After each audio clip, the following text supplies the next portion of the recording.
ꯖꯤꯔꯤꯕꯥꯝꯒꯤ Chandrapur ward number 7ꯗ ꯂꯩꯕ ꯃꯩꯇꯩ ꯑꯃꯗꯤ ꯃꯩꯇꯩ ꯄꯥꯡꯒꯜꯒꯤ ꯌꯨꯝꯁꯤꯡꯒꯤ ꯃꯤꯑꯣꯏꯁꯤꯡꯅ ꯃꯌꯨꯝꯗ ꯆꯪꯕꯗ ꯑꯁꯥꯝ ꯔꯥꯏꯐꯜꯁꯅ ꯕꯥꯔꯕ ꯋꯥꯌꯔ ꯊꯝꯕꯗꯒꯤ ꯈꯨꯗꯣꯡꯆꯥꯗꯕ ꯃꯥꯌꯣꯛꯅꯕ ꯑꯃꯗꯤ ꯈꯨꯜ ꯑꯁꯤꯗ ꯊꯪꯅꯔꯤꯕ ꯀꯨꯀꯤꯒꯤ ꯈꯨꯜ ꯑꯃ ꯑꯣꯏꯔꯤꯕ ꯔꯥꯅꯤꯚꯦꯡꯗ ꯀꯨꯀꯤꯒ ꯒꯚꯔꯟꯃꯦꯟꯠꯀꯁꯨ ꯆꯠꯅꯕ ꯂꯥꯜꯍꯧꯕ ꯑꯃꯒꯤ ꯃꯀꯣꯛ ꯊꯣꯡꯕ ꯃꯤꯑꯣꯏ ꯂꯩꯔꯤꯕ ꯑꯁꯤ ꯂꯣꯒꯤ ꯃꯇꯨꯡ ꯏꯟꯅ ꯗꯦꯖꯤꯒꯅꯦꯇꯦꯗ ꯀꯦꯝꯞꯇ ꯊꯝꯕꯤꯌꯨ ꯍꯥꯏꯕ ꯆꯦꯔꯣꯜ ꯑꯃ ꯉꯔꯥꯡ ꯖꯤꯔꯤꯕꯥꯝꯒꯤ DC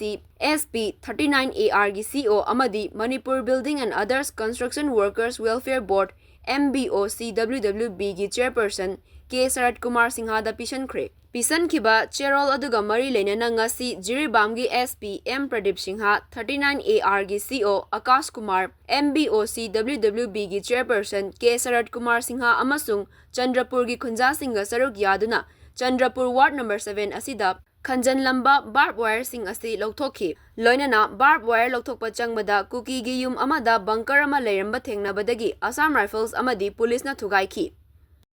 ꯊꯥꯁꯤꯒꯤ ꯍꯧꯈꯤꯕ ꯊꯥꯁꯤꯒꯤ ꯇꯥꯡ 6ꯇ ꯑꯩꯈꯣꯏꯒꯤ ꯖꯤꯔꯤꯕꯥꯝꯗ ꯑꯩꯈꯣꯏꯒꯤ ꯃꯩꯇꯩ ꯑꯩꯈꯣꯏꯒꯤ ꯃꯤꯡ ꯄꯟꯖꯕ ꯀꯀꯥ ꯁꯔꯠ ꯍꯥꯏꯕ ꯇꯥꯔꯦꯀꯣ, ꯌꯥꯝ ꯇꯨꯅ ꯇꯤꯟꯅꯅ ꯂꯩꯃꯤꯟꯅꯔꯝꯕ ꯑꯗꯨꯒꯨꯝꯕ ꯑꯩꯈꯣꯏ ꯀꯀꯥ ꯑꯃ ꯀꯨꯀꯤꯅ ꯐꯥꯖꯤꯟꯈ꯭ꯔꯕ ꯃꯇꯨꯡꯗ ꯇꯝꯊꯤꯅ ꯍꯥꯠꯄꯁꯤꯒꯤ ꯃꯈꯥ ꯇꯥꯔꯛꯄ ꯑꯣꯏꯅ ꯑꯁꯤꯒꯨꯝꯕ ꯑꯩꯈꯣꯏꯒꯤ ꯖꯤꯔꯤꯕꯥꯝꯗ ꯄꯥꯝꯅꯕ ꯑꯩꯈꯣꯏꯒꯤ ꯅꯣꯡꯃꯩ ꯀꯥꯞꯅꯕꯅ ꯁꯤꯒꯨꯝꯕ ꯀꯌꯥ ꯑꯃ ꯊꯣꯛꯈ꯭ꯔꯦ꯫ ꯑꯗꯣ ꯑꯩꯈꯣꯏꯅ ꯁꯤꯗ ꯂꯥꯛꯆꯅꯤꯡꯉꯤꯕꯗꯤ ꯑꯩꯈꯣꯏꯒꯤ ꯉꯔꯥꯡ ꯇꯥꯡ 11 ꯖꯨꯟꯒꯤ ꯇꯥꯡ 11 ꯑꯩꯈꯣꯏꯅ ꯂꯩꯀꯥꯏ ꯑꯁꯤ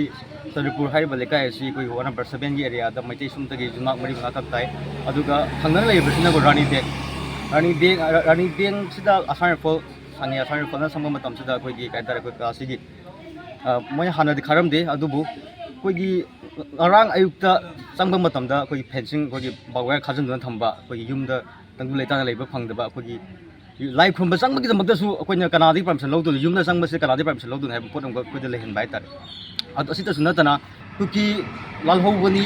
ꯍꯥꯏꯕꯒꯤ ꯑꯣꯐꯤꯁꯥꯔ ꯑꯃ ꯆꯤꯡꯅꯕ ꯑꯃ ꯑꯩꯈꯣꯏ ꯔꯥꯅꯤꯚꯦꯡꯁꯤꯗ ꯂꯩ ꯍꯥꯏꯕ ꯄꯥꯎꯁꯦ ꯃꯌꯥꯝ ꯂꯣꯏꯅ ꯈꯪꯅꯔꯕ ꯉꯥꯛꯇꯅꯤ꯫ ꯃꯁꯤ ꯑꯩꯈꯣꯏ ꯂꯣꯒꯤ ꯃꯇꯨꯡ ꯏꯟꯅ ꯃꯥꯒꯤ ꯗꯦꯖꯤꯒꯅꯦꯇꯦꯗ ꯀꯦꯝꯞꯇ ꯊꯝꯕꯤꯌꯨ ꯍꯥꯏꯕ ꯋꯥꯐꯝꯁꯤꯃꯇꯪꯁꯨ ꯑꯩꯅ ꯍꯥꯏꯖꯅꯤꯡꯉꯤ꯫ ꯑꯗꯨꯒ ꯇꯠꯇꯅ ꯑꯁꯥꯝ ꯔꯥꯏꯐꯜꯁꯤꯡꯅ ꯑꯩꯈꯣꯏꯒꯤ ꯃꯩꯇꯩ ꯈꯨꯟ 3 ꯃꯩꯇꯩ ꯌꯨꯝ 3 ꯂꯩꯔꯤꯕꯁꯤꯡꯁꯤꯗ ꯅꯣꯏ